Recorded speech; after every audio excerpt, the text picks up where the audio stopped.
Yeah, these videos are pretty good. Audit the audit. I've seen a few of them before.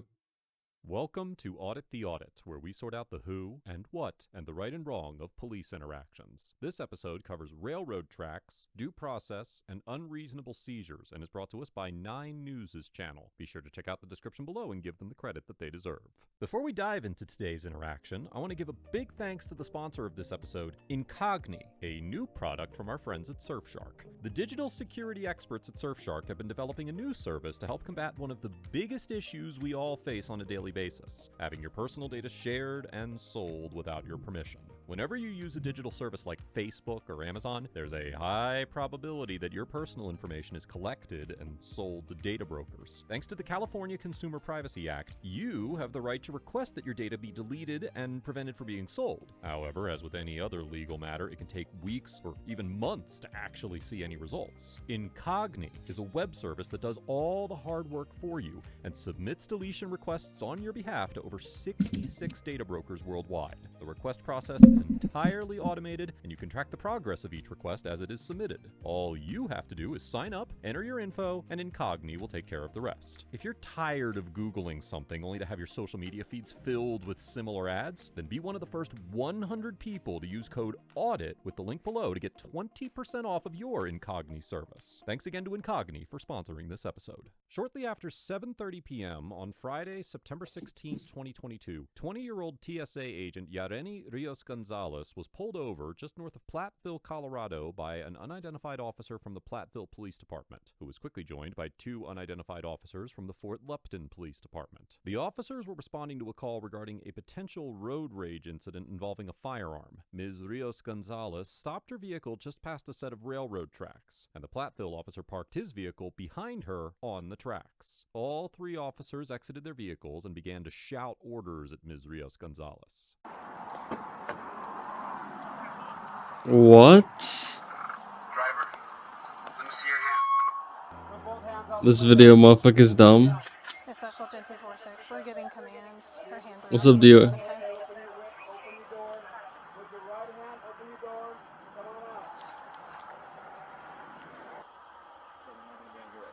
Yeah.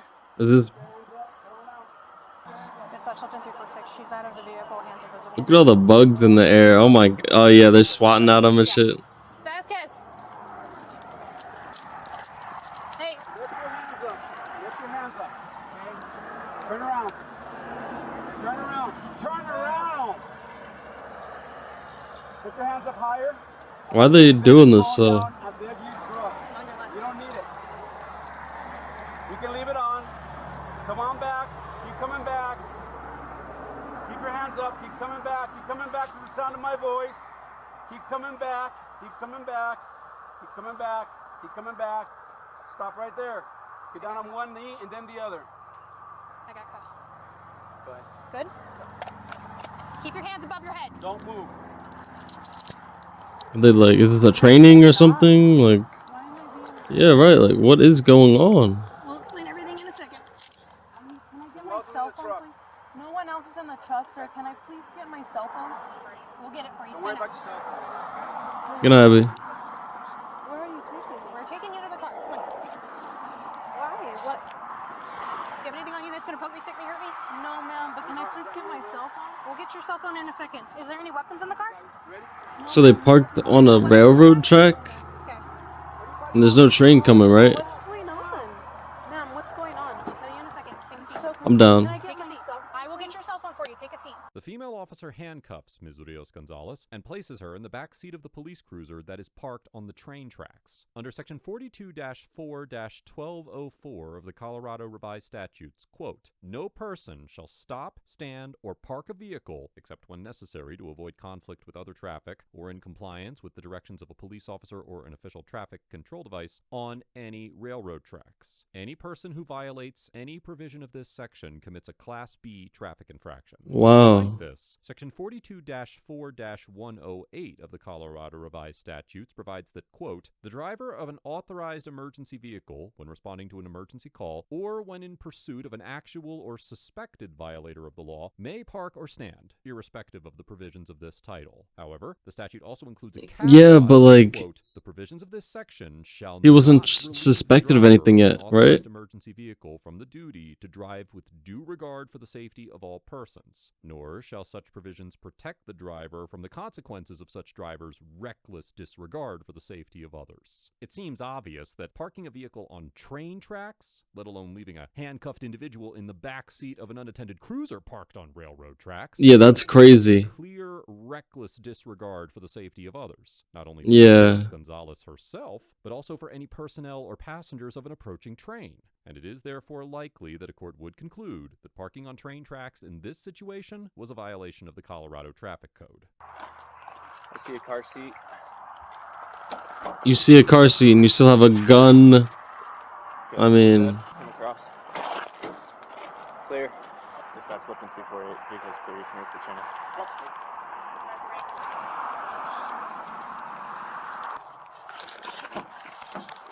It took her a long time to pull over. I got a holster right here in the passenger seat. It took her a very long time to pull over. I'm going. Did you see her toss anything? She could have, because it took her a long time to pull over. As Ms. Rios Gonzalez remains handcuffed and locked So they were in the back of chasing the her? unattended cruiser, the officers search her vehicle for a firearm without taking any actions to ensure her safety despite her vulnerable position on the train tracks. In general, as the 10th Circuit Court of Appeals, which has jurisdiction over Colorado, explained in the 2003 case of Raska ex rel Raska versus Peterson, quote, states must ensure reasonable care and safety to persons within their custody. Under the oh man. 19th Amendment, government officials cannot, quote, deprive any person of life, liberty, or property without She's getting the force paid. of law. And as She the just Supreme might, Court bro. in the 1977 case of Ingram versus Wright, quote, the liberty preserved from deprivation without due process included the right to be free from and to obtain judicial relief for unjustified intrusions on personal security. Nevertheless, the Supreme Court concluded in the 1989 case of DeShaney versus Winnebago County Department of Social Services that, as a general matter, the Due Process Clause does not create a state duty to protect an individual against injury caused by a third party. However, the court also noted that, quote, when the state takes a person into its custody and holds him there against his will, the Constitution imposes upon it a corresponding duty to assume some responsibility for his safety and general well-being. The court Right. also explained that, quote, the affirmative duty to protect arises from the limitation which it is imposed on his freedom to act on his own behalf. It is the state's affirmative act of restraining the individual's freedom to act on his own behalf through incarceration, institutionalization, or other similar restraint of personal liberty, which is the deprivation of liberty, triggering the protections of the Due Process Clause. Still, as the Supreme Court held in the 1986 case of Daniels versus Williams, quote, the Due Process Clause is simply not implicated by a negligent act of an official causing unintended loss of or injury to life, liberty, or property, and the mere lack of due care by a state official cannot deprive an individual of life, liberty, or property under the 14th Amendment. Rather, as the 10th Circuit Court of Appeals detailed in the 1990 case of Berry versus City of Muskogee, a government actor must act with so-called deliberate indifference towards a confined individual's safety in order for the Due Process Clause to be implicated. In the Berry case, the 10th Circuit explained that, quote, deliberate indifference does not require a finding of express intent to harm, but must involve more than ordinary lack of due care for the prisoner's interest Okay. and safety. At first I thought it was just meaning to harm.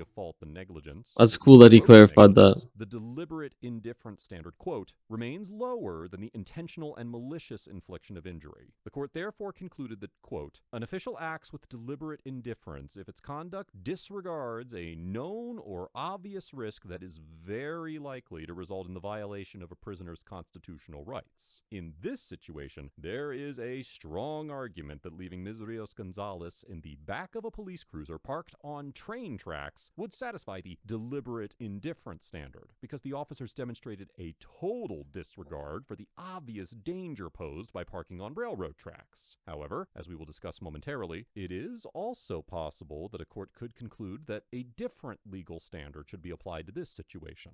She could have, because when I was behind her, she was driving slow enough. Yeah. So she could have tossed something back. Tossed it out the window? She could have out that window. So were they like? No, that's Maybe a car. trauma check. Oh my god. Oh my god. Send us medical emergency. Oh my god. Oh my god. What?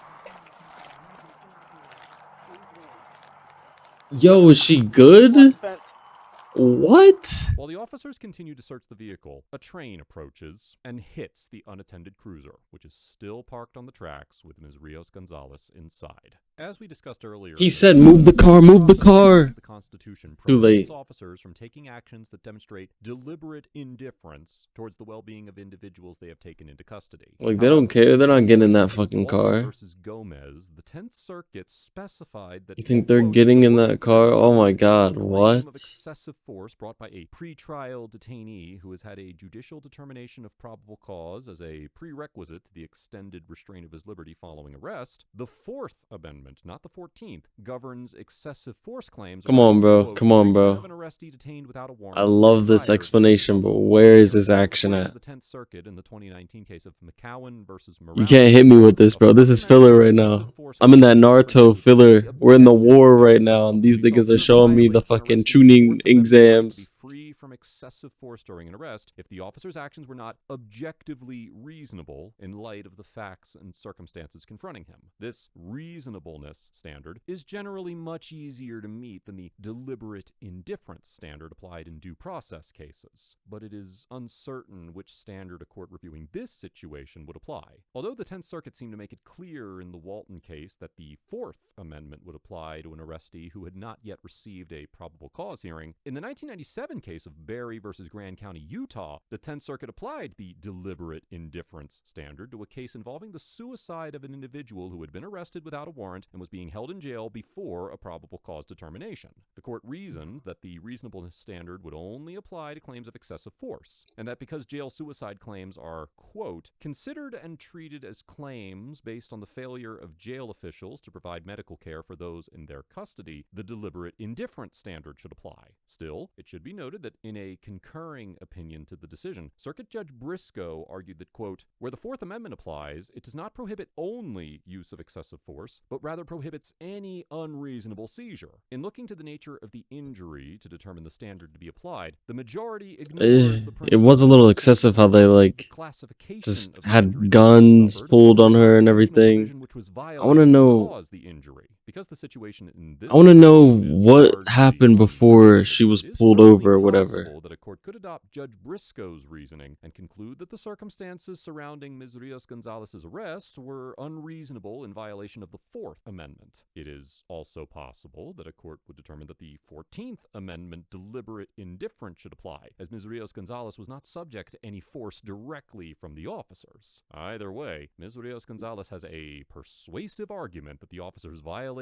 her constitutional rights in some capacity by subjecting her to unnecessary and life-threatening danger by putting her directly into harm's way. I There mean, may still be a firearm in the vehicle. I don't know if you guys have been through it yet. We weren't sure if she threw it or if it's still hidden in the vehicle. and they're still over here just talking about firearms and shit, bro. Like, go make sure she's okay. No, I didn't hear that. Is this before or after the crash, man? That's what I was looking for. I know you know what you're doing. I was just thinking. He's laughing and shit. Looking for the other stuff. Righty could be in the console. There's your gun. After the accident, Ms. Rios Gonzalez was transported to a Greeley hospital for treatment, where it was determined that she had suffered 9 broken ribs, a broken Oh. required surgery, a broken leg, a Oh fractured my- sternum, and back and head injuries. She spent What? more than a week in the hospital before. Of being course she's released gonna until spend her more than a long week. recovery period ahead of her. According to her attorney, Paul Wilkinson, Ms. Rios Gonzalez remembered many details from the crash and told him that, quote, she was trying to get the police officers' attention, screaming at them. She tried unlocking the door. She had her hands behind her back and was frantically trying to unlock the door. Mr. Wilkinson also stated that Ms. Rios Gonzalez intends to file a lawsuit against the police department. Please. Multiple agencies are investigating. Please file a various lawsuit, aspects of the bro. incident, with the Fort Lupton Police Department handling the initial criminal investigation, the Colorado State Patrol investigating the serious injury traffic accident between the train and the cruiser, and the Colorado Bureau of Investigation reviewing the serious bodily injury that Ms. Rios Gonzalez suffered while in police custody. Platteville Police Chief Carl Dwyer has confirmed that the Platteville police officer involved is on paid administrative leave while an investigation occurs, but did not divulge the officer's name. The Fort Paid Lupton leave Police is- Department has declined that's to a comment on the vacation. situation. Overall, He's on vacation. Platteville and Fort Lupton officers get an F.